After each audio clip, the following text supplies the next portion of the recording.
La voluntad política o no, sabrán los políticos. Hoy mismo el ministro de Trabajo anunció que la intención es aprobarlo cuanto antes. Entiendo la intención y me parece que debe venir de un buen lugar, pero el código de trabajo, el mercado de trabajo no es algo con lo que se debe tomar decisiones apresuradas, y mucho menos en tiempos de crisis. Estamos ahora mismo en un momento de crisis global. Hay mucha incertidumbre e inestabilidad geopolítica. Así como estamos en tiempos de crisis, estamos en tiempos de oportunidades, que hay que saber cómo capitalizarlas. De modo que es un tema no trivial, que hay que tomarse la calma, escuchar a las partes. El tema, por ejemplo, que te mencionaba, procesal, del juez conciliador, en absolutamente todos los congresos de laboralistas los jueces lo han venido advirtiendo desde hace más de un año, en todos. Entonces hay que escuchar también a los jueces. Bastaba escucharlos la semana pasada con sus reclamos. Es incompatible que un día antes de un paro jurisdiccional se anuncie que van a simplemente a reformar el código, creando una nueva jurisdicción con jueces adicionales, y si no se hace de esa forma sería cargar a los jueces existentes. Eh, no veo coherencia ahí. Creo que deben escuchar a los jueces, a los abogados laboralistas, que también en distintos foros hemos advertido todos estos problemas. Y con esto no quiero decir que la reforma no debe proceder, al revés. El país necesita una reforma laboral. Y tal vez por eso la prisa del ministro de Trabajo, de que se apruebe rápido. Pero esto no es algo que se puede salcochar. Hay que analizarlo con calma y con sosiego. Tú dices que no es algo que se puede sancochar y me parece muy interesante eso que dices, porque también hablamos de que es un código, y lo escuchamos en los diferentes espacios, que va a empujar a la informalidad. Cuando el motor de nuestra economía son las MIPIMES, cuando tenemos hogares que definitivamente para que puedan salir a producir necesitan una doméstica en su casa. Yo decía en un momento que el servicio doméstico aquí no es un lujo, es una necesidad. Sí. Entonces, ¿cuáles son esos puntos, Fernando, que tú entiendes que el empresariado está abogando que se tomen en cuenta, adicionar a lo procesal? Hablábamos que no se llegó a un consenso de la cesantía, por ejemplo, pero que era importante tocarlo. Simplemente decidimos pasar la página y seguir adelante para sancochar una reforma. Mira, el tema de la cesantía es un tema espinoso, es un tema que ni siquiera en la mesa de diálogo se llegó a discutir. Se presentaron propuestas y simplemente se cerró la puerta. Es un tema que entiendo por qué en los políticos en el Congreso no les interesa, y ellos siempre han sido claros de que eso no se va a tocar. Y perfecto, si no se toca, hay muchos otros temas que merecen atención y que se deben arreglar. Tú mencionabas el tema de las MIPIMES, y ciertamente en República Dominicana, conforme los últimos estudios del propio Banco Central, las MIPIMES son el motor de nuestra economía. Y tenemos un problema que no solamente afecta a lo laboral, también afecta a lo fiscal, y es que están en la informalidad.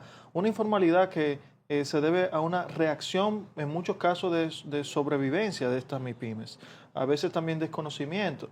Y yo particularmente creo que como país debemos siempre promover la actitud del emprendimiento. No podemos sancionar al que emprende, asustarlo con cargas, con problemas, con sanciones. Al revés, tenemos que incentivar esa conducta. Ahora en el código, en la reforma, es muy incipiente los incentivos que se dan para la formalización. Se introdujo sin ningún tipo de discusión, eso fue unilateral del Ministerio de Trabajo. Se introdujo una regulación, una nueva estructura interna del ministerio, donde hay también un segmento de apoyo para asesorar a las MIPYME, lo cual lo veo muy bien. De hecho, uno de los temas que yo siempre recomendé. Pero, por ejemplo, en el Senado el contenido de la reforma, cuando fue del Senado a la Cámara de Diputados, contenía una disposición bastante ilustradora, donde se le reconocía al Comité Nacional del Salario que debe respetar la ley de promoción a las MIPYMES, que establece cuáles son las condiciones para que una empresa sea micro, pequeña, grande, que al día de hoy no lo respeta el Comité Nacional de Salario, y eso genera inseguridad jurídica, aumento de costos. La Cámara de Diputados lo eliminó.